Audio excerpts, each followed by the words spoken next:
Entering a fantasy land. It was, the window that's always raining, and the occult library, and the elephant man sitting there on the couch.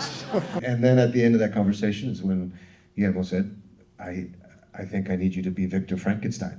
I was like, what does that mean? Want to talk about a living miracle, which is Jacob.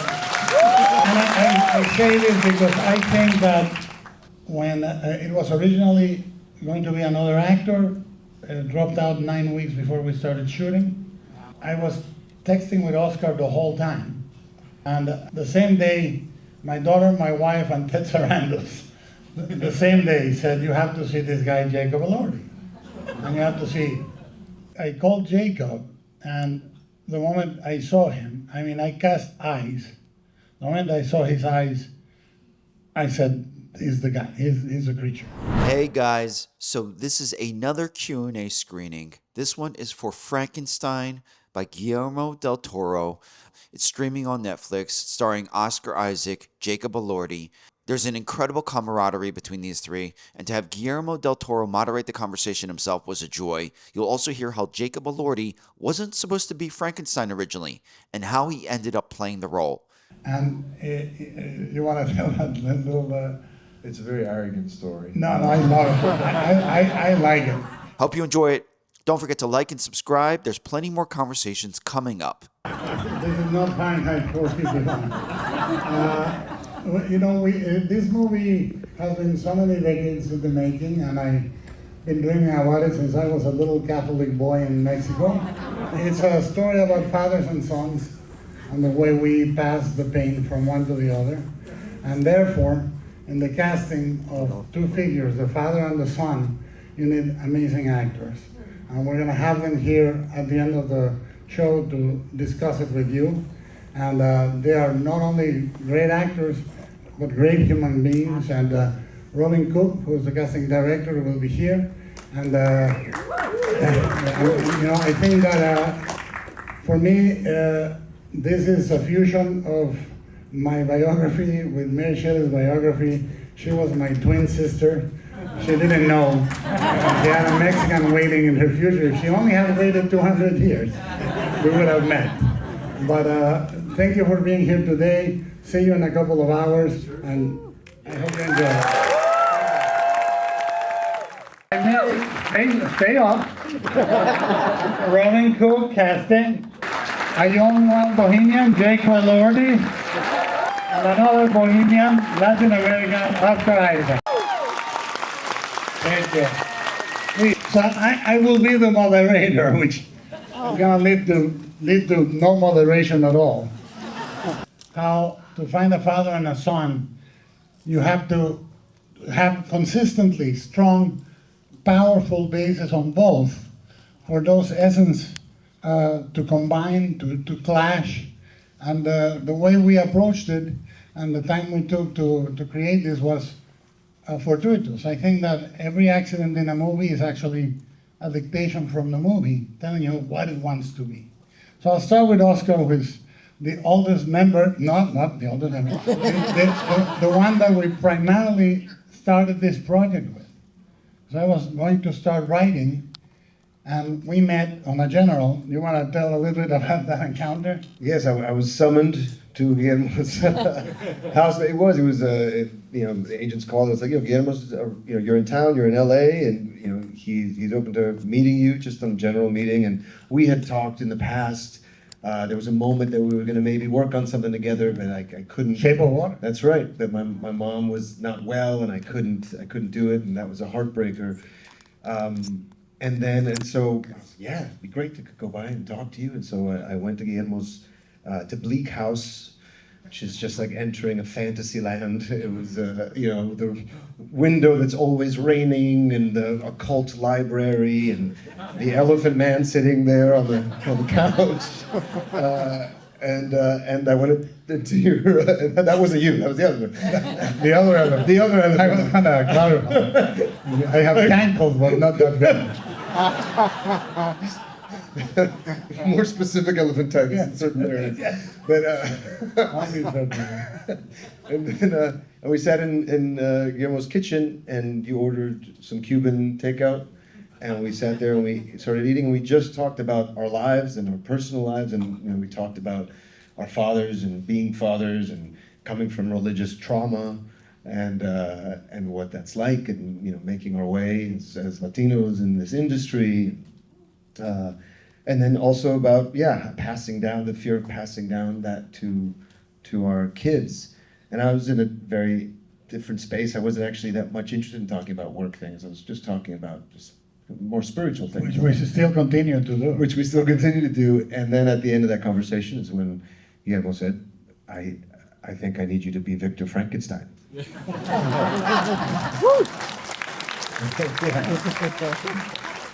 And I was like, what does that mean? Yeah. Let's go upstairs. I'll be the bride. Exactly. Is this a grinder date? What's going on here? Do you have this app? and here we are. Now, And it was. the beautiful thing about that is we also talked very early on, and I said for this to work, we have to be completely void of personas. The visionary director bullshit. I'm gonna be a fallible human, and I will present myself like that. I want you to tell me what you have failed in life, and I'll tell you what I have failed in life. What are my defects? What are my virtues? And we have to be two people talking to each other during the process. If you are the actor and I'm the director, we're not gonna find this, because Victor is a high wire act. It's a it's a mercurial, powerful, very certain, but there's also pain in him. So we knew we needed to have that trust. And I remember you said, I want to see how far we can push even an audience's willingness to go with somebody as they descend more and more into cruelty. Yes. And then also, before we started, you talked about form, that this is a heightened expressive form that you're going to be operating in, a register that is much more expressive, and there's a speed of language, there's reams of language, as you saw, that needed to come quick and nimble. And we spoke about Oliver Reed. Yeah, we spoke about Oliver Reed as somebody who's incredibly both expressive and eloquent, and also incredibly dangerous and animalistic in some ways. And we watched The Devils. The Devil. Together. Yeah. The law. Yeah, the law.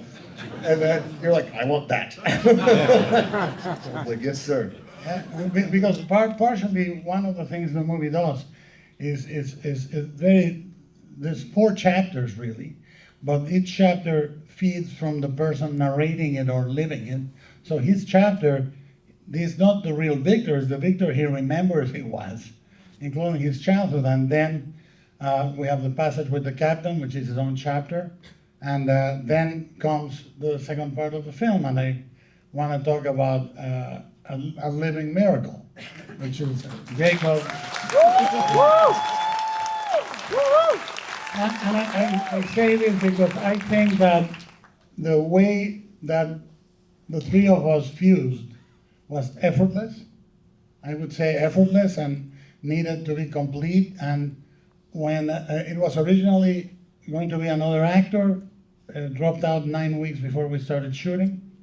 And we had 4 days to cast it. And I was texting with Oscar the whole time. And the same day, my daughter, my wife, and Ted Sarandos, the same day said, you have to see this guy, Jacob Elordi. And you have to see Saltburn, you have to see Priscilla, and he's the guy, blah, blah. And I called Jacob, and the moment I saw him, I cast eyes. The moment I saw his eyes, I said, he's the guy, he's a creature. He was absolutely meant to be. But I would like to say, I would like to ask you, to talk about your experience with my hair and makeup before we continue. With your hair and makeup. Yeah. Do you know when I first of all, I do truly believe that there's things that happen in your life, and this is something that I feel like I've been preparing to be a part of since I was 11 years old. So I had a lot of time to prep before that, a couple of weeks. You know, I think because I was such a big fan of Guillermo's movies. But he said to me when we spoke on FaceTime the first time that the makeup wasn't a barrier or something that needed to be endured or something that I needed to get through. He said it was going to be a biblical experience. It was going to be holy, and I needed to take the sacrament. It was a sacrament, yeah, and it was. It was monastic, and it was a meditation, and it was the perfect amount of time to be able to rid myself of myself, so that I could just be an actor, like behind a mask, like a traditional performer. So I kind of met the hair and makeup as a kind of, as you said in the first FaceTime that we had, as a gift through the whole process. And it would have been an impossible process without the prosthetics and the hair and the time that I was given to be able to get into that sort of state. You know? The character, but even before this makeup, there was Jacob was shooting Priscilla in Toronto with my hair and makeup team, and you want to tell that little? It's a very arrogant story. No, I love it. I like it. It's destiny. It's destiny. It's a room full of actors. I mean, it's... The whole actors. You live on when I was shooting Priscilla in Toronto, I was working with Cleona and Tamara, who made the sort of beautiful sets in this film, and I asked them what they were doing next, as they were sort of laying my wig to play Elvis, and they said they were doing Frankenstein, and I said I'm supposed to be in that movie, and they were like, "Did you audition?" And I was like, "No, no, but I'm meant to be in that movie." And they were like, "Well, we've already got someone." So, but I meant it, and I knew it, and it was very calm. And then about a year later, I was shooting a TV show in Australia, and then I got a call to read Frankenstein, and I knew immediately what it was to do. You know, so I came here. Arrogant son of a bitch. It was, yeah, but I also, this is a room full of actors. My whole career, I had an acting teacher tell me, when you go into an audition, it's a crime scene, and the casting director is a detective who's trying to find who killed them. And everyone comes in, someone's got some blood on their shoes, someone has some blood on their knees. But you need to go in head to toe, dripping blood, saying, "I fucking killed them." You know? And I don't care. And I don't care. And then the same guy said to me, "Walk in, kick the door down, say fuck you politely." And that's what I meant when I said I should be in that movie, and I stand by that, you know. The other thing Jacob said that was incredibly important, he said in a beautiful voice, he said, "This creature is more me than me." You know, and I knew then, because to play that character, you have to be willing to express yourself beyond what you know of yourself. You know, it's the parts that you don't speak about that control you, that you can manifest through a part like that effortlessly. And effortlessly means a lot of effort to play nothing. You know, to play nothing, and this is one thing we discussed. The hardest thing to find is nothing.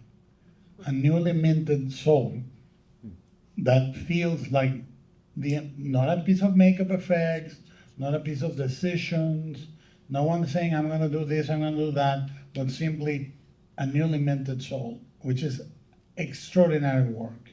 You know, and I think that the clash between pure determination, unwavering confidence, and complete void but hunger for the world is what makes the yin and the yang, and we'll continue talking about that.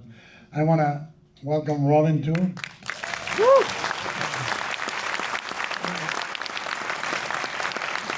Robin and I have been working together how long? We've done 10 projects. 5 of your last films, but yeah, 10 projects now. And I want to ask you, in your opinion, what is the main role of casting directing? And are you happy that it's now in the Academy Awards? I'm Please. I'm thrilled for my peers. I'm so happy that we get recognized finally. I think it's a long time coming. I mean, I've been doing this for 37 years. I've been a casting director, and I still get nervous. I'm really nervous right now. I'm used to being behind the camera, not in front of the camera. Casting for me is finding the right actor for Guillermo's vision. You know, I can help and guide, but it's Guillermo's vision. So I am there to present you and make you look as best you can, because the better that you look, the better I look. So when you see that, you know, I get to take credit for that. You know, that's pretty cool. So always remember, the casting director is always in your corner. We always are. We always want you to do the best. So with Guillermo, it's you know, there's a shorthand because we've been doing so many projects together, and yeah. So he knows. He watches everything. So he knows all the talent. Like it's mind blowing. And so we know a lot of the same talent. And yeah, it's my absolute pleasure to bring anybody new. Especially in Toronto. Yes, in Toronto. But for example, in Shape of Water, and this is really important, thank you. There was the guy behind the camera reading lines for the actors. Yes. Yes, that was Morgan Kelly. He was my reader.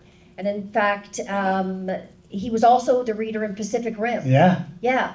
And then you wrote the pie guy for Morgan Kelly, who was my reader back in Pacific Rim. Yeah. So, yeah. I said, that guy has a very good reading. Yeah. He's right apart for him. So you never know, right? Now, thank you. I would like to, you know, the first time you guys interacted, and but before that, if I can ask you, I mean, we can talk about this or not, the taking Buto, the Japanese dance, but ultimately, you know, to disarticulate your body, but ultimately you went at it in a very intuitive way, how the creature felt. Yeah. I mean, there's obviously there's sort of physical practice things. Guillermo suggested. I was thinking about it from the moment I read the script, because there was in the first draft that I had read, there was an allusion to possible, and we spoke about it on the phone, the idea of possible memory in the limbs and in different parts of the body, and we weren't sure. You didn't want to be so specific that there was memory, but even just entertaining the idea that there was, if you think about your body, and the different points that you feel pain and sensations, and then And numbness, and cramps, we talked cramps, about, yeah. and or if you have a panic attack, or when your chest starts to seize, how would that feel if it wasn't connected directly to your brain?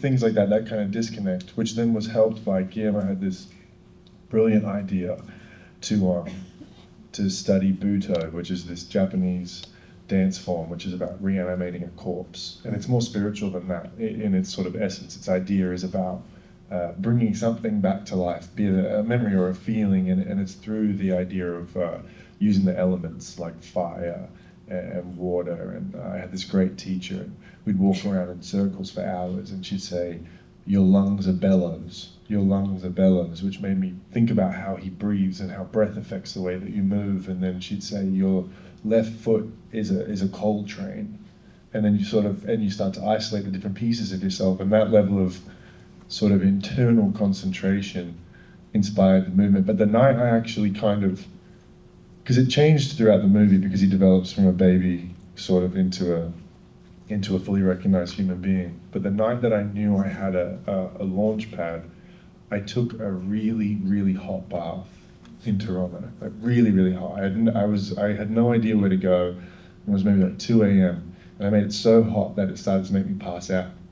And eventually I got out of the bar and I stumbled and I slipped on the tiles. And in the apartment that I was in was this massive glass window.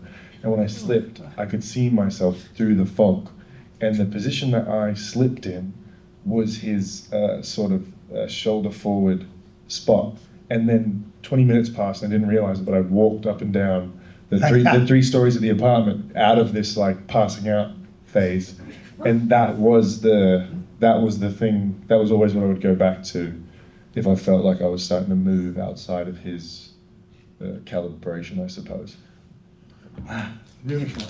And let's talk the first. No, we're giving up. But then, when we started talking about Victor, and we talked I took a bath too. Yeah. I took lots of baths too. And I will say, no, I took about two. Another day.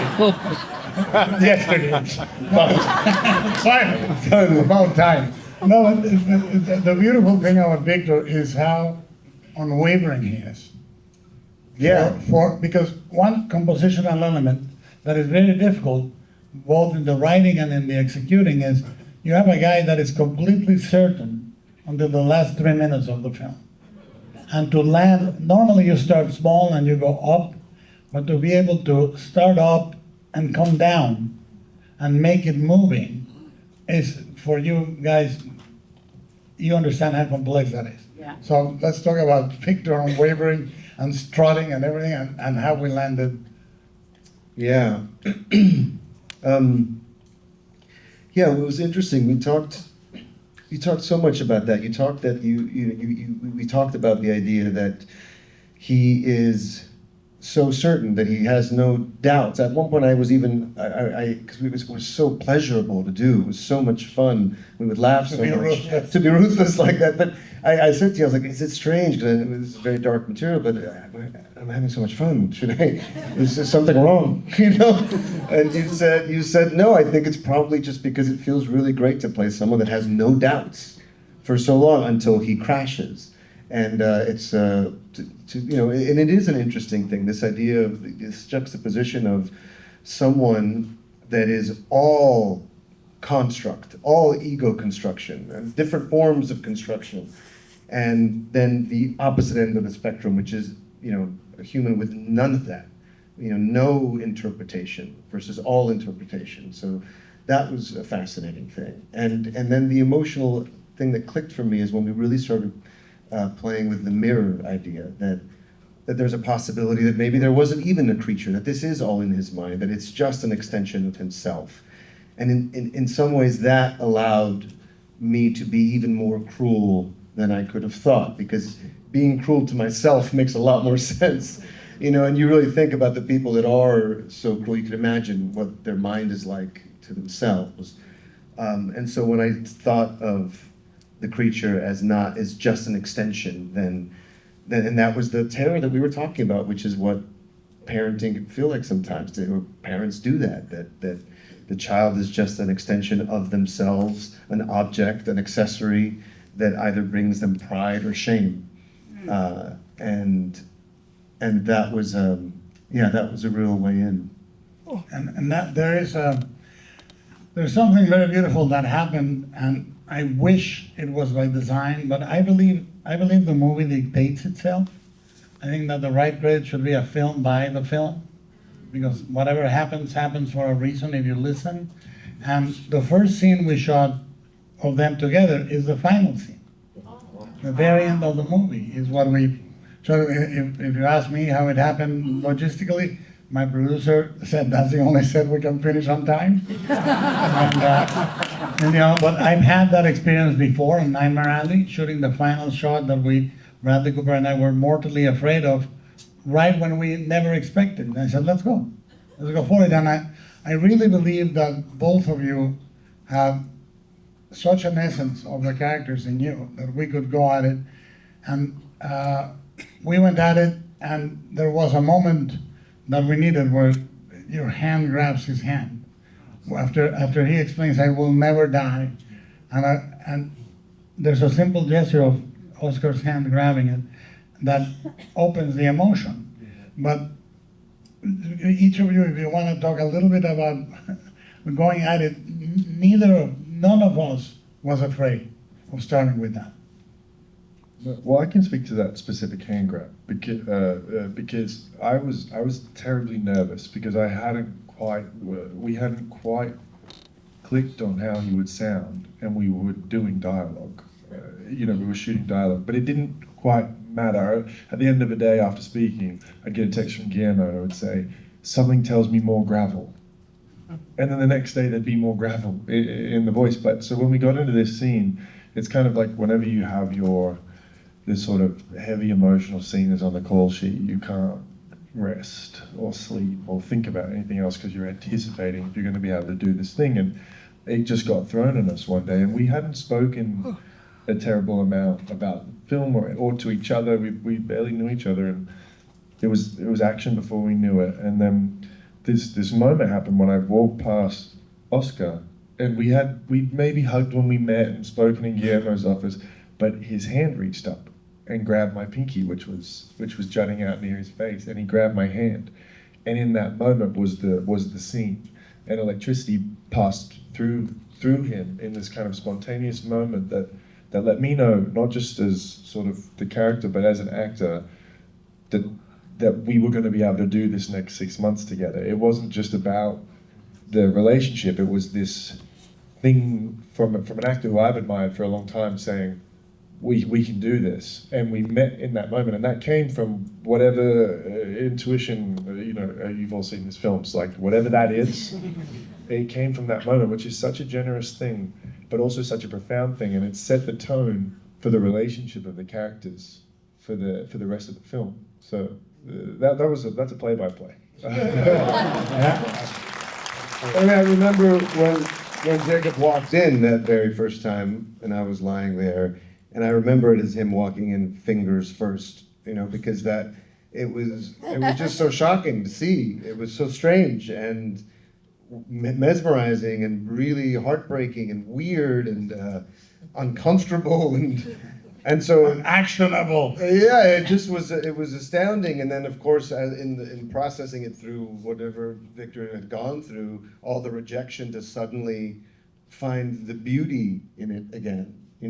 He starts to see him for the first time again. It was incredibly moving, and so of course the second I could, I just wanted to touch those fingers to be like I wanted to connect again. And what was amazing is that the next day, that's kind of all it was. We shot the scene.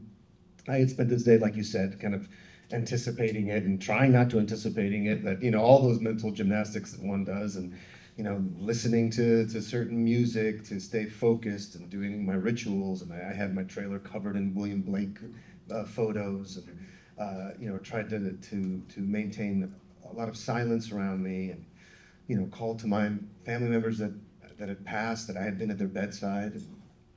And so when the time came, we did it. I do remember there was one moment I suggested a cut, and I did it in one of the takes, and then you had said, "I need that line back in," and I was like, "I'm not sure if we need it." And you're like, "Your dad's still alive. Your dad's still alive. Mine isn't. I need to say this.